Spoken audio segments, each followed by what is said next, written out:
Ladies and gentlemen, I welcome you back to another episode of Effort Friday here on the channel, the day of the week where I just take any game in my library and play it for a little while for no other sole reason than because fuck it. And since we are in the Halloween episode, considering I'm 1 week late thanks to that one post I made about Effort Friday last week, and I'm sorry about that, but we're going to take the game that would have been for last week and start playing it today. Castlevania The Adventure. Now you're in the misty mist of Dracula's less than welcoming lair. No place to hide, no place to run. The only direction you can go is dead ahead into the darkness that is Castlevania. 4 levels of dark dungeons, torture chambers, vampire crypts. At the dead end of each, you'll find a primary evil who's waiting to terrorize you. A boss fight, of course. And at the end of the 4th level, you'll face off against Count Dracula himself. But let's not waste any more time. Keep things moving, shaking and baking, and see Simon Belmont's first adventure on the Game Boy, that big old brick from 1989.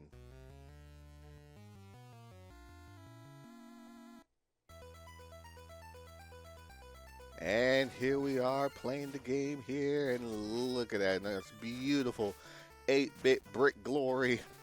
Whipping candles and gaining power-ups. A couple of differences from the NES port to this one here. As you can see, you do get whip upgrades, but the second time your whip is upgraded, you don't get, I'm pretty sure your whip strength is still strong, but you also get another attack on top of that, a ball whip, which, a ball that flies across the screen that can attack enemies from long range. However, as you saw there, if you do take damage, you'll end up losing it. Hearts in this game is not for your sub-weapons or anything of the sort. It is to refill your health. Hell, I don't even think there's any sub-weapons in this one, if I'm not mistaken. Yep, see? Each time I take a hit, my whip upgrade goes back down, and I believe the damage goes along with it as well. The Holy Cross in this one is not a screen nuke, but an invincibility frame. Or incivility for a little while there. You have coins there that, of course, just coins that in which, son of a bitch, I got a power up and it's gone.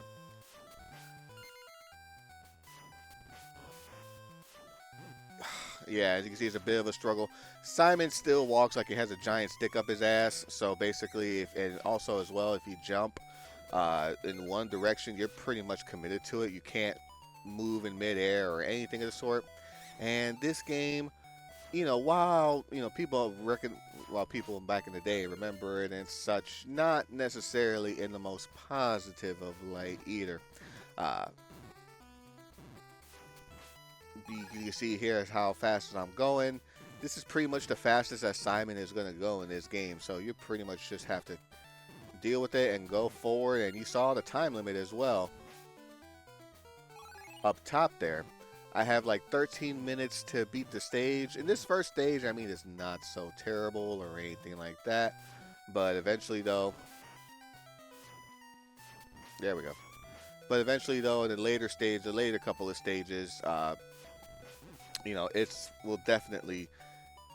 I think that's one of the biggest gripes about this game, especially with the layer levels, that some of this shit can be difficult to deal with. Like enemies coming from all over the place, you can't really move anything like that. You get knockback, the traditional knockback, especially in Castlevania games or in any game for that matter, where you get that knockback where you take a hit and all of a sudden it's like, yeah, see, I can't reach that over on the right.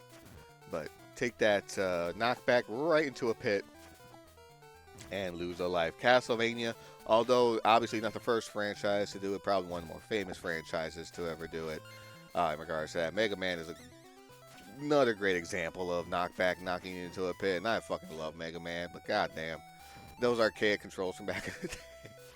I mean, you get used to them, yeah, but, never a fun time when you're trying to just play a game, get through a level, and it's like you take a hit, and it's like you're slowly inching back towards the pit, and you're like, come on, just make it, and boom, you're dead. This section here is like you have to be on the very edge in order to make these jumps. These things will pucker your asshole like nothing else. And this section here, oh my god. this entire section, I'm just going to whip all the candles and get everything that I can here. Especially if I can get that health. See, I came across there. Enemies do respawn, of course, as classic gaming tradition denotes. And you do have to go through this entire fucking path. See? And you see, it's like just that fucking randomness.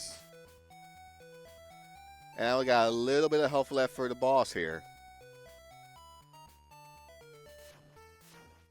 You know, let me just grab the second set of candles because this bat's going to fucking kill me. There we go. Yeah, because the second set, you have to go through and jump on these platforms in order to make it through.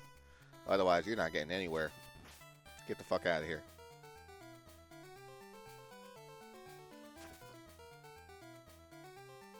There we go. Here we go. So basically, your biggest battle in this game are enemies and controls. As such, I think we're just almost halfway through the time limit here. Another minute to go for that, but good lord.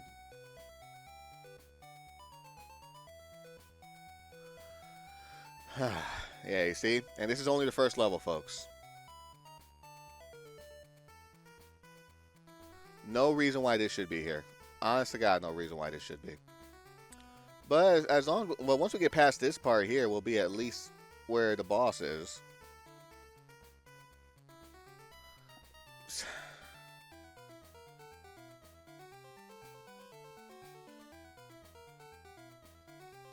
I pushed the damn button.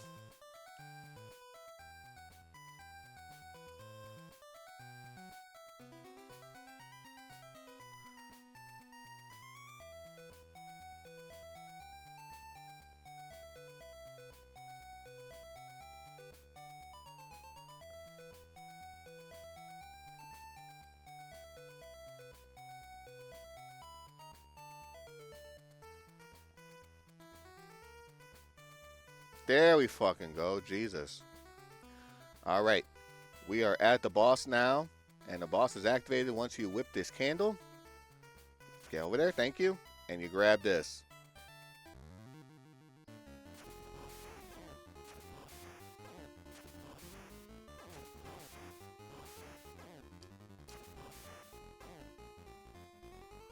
There we go. Jump over the boss as such.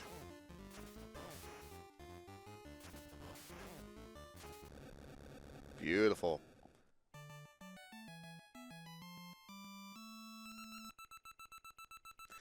If you had a lower upgrade of the whip, or if you didn't have any upgrades on your whip, that final hit will take multiple hits for him to go down. 12 minutes. That's a fucking odd timer to start things off with. 12 minutes and 15 seconds to start the stage. You know, I'm just not even going to bother.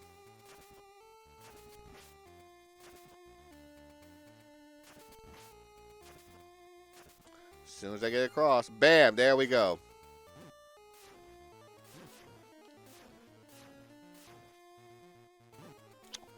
See? Pot shots. You can't avoid them sometimes. And that's one of the big things. That's one of the big gripes people had about this game.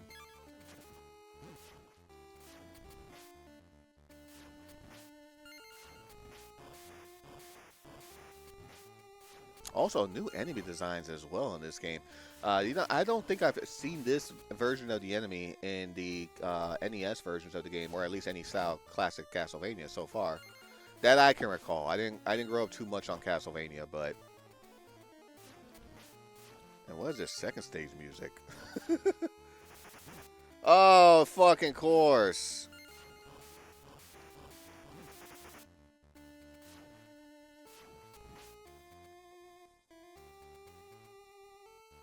I could have just taken the top path and probably would have been a lot safer that way. And yeah, another thing too is that you cannot just jump towards the bottomless pit there. Towards the rope. Like, you can't just drop down even though you know there's land below you. But if you just end up just falling through instead of just taking the rope, guess what? You fucking lose a life. You die. Because the game acts as if it's a bottomless pit.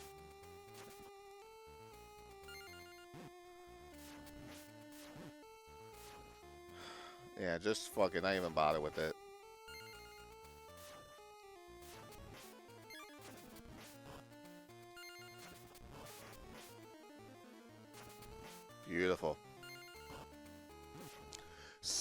Fucking seriously.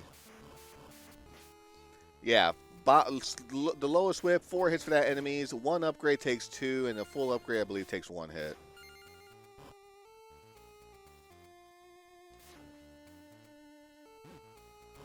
Whatever.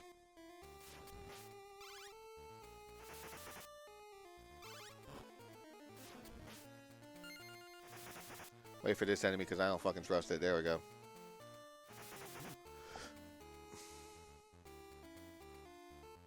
Another cheap shot.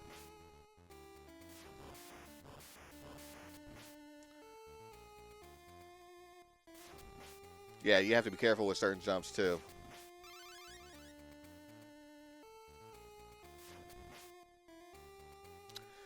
Okay.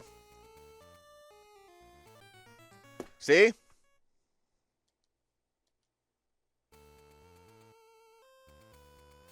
And back to the original once again. Back to this fucking shit. Yeah, this... See all the bullshit you gotta deal with?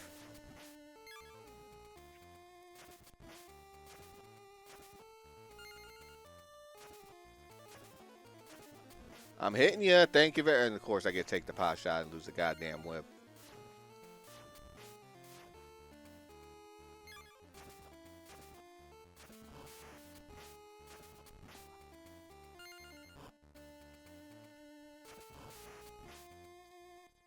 Little bit more to go.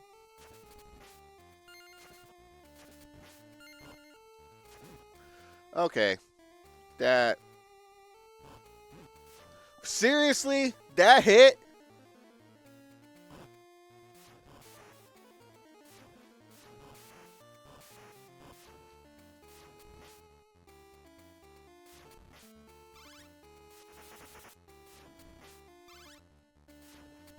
Yeah, this game is difficult, but definitely not for the right reasons. There's fun hard, challenging hard, and then there's dumb hard. This is definitely one of those. This is definitely one of those categories where it's like it's just dumb hard. All right, let's see if I can do this part section. Now, if I can do this one more time. Whoop! Thank you for the health.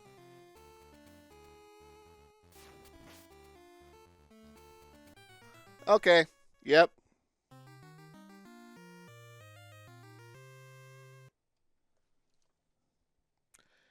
Good thing is, though, you can continue on and continue forward there. But the problem is, you're going to be doing that shit for a long, long time. And back in the day, there was really no way to stop it or save states or anything like that. You could probably beat this game with save states. I think it's available on the Switch Online servers. I'm playing this off the Anniversary Collection for that. But that's going to do it for this episode here of F It Friday for Castlevania The Adventure on the Game Boy. Next time we come back to some more F It, I'll have another like Halloween themed, demon themed game ready for you guys in regards to that.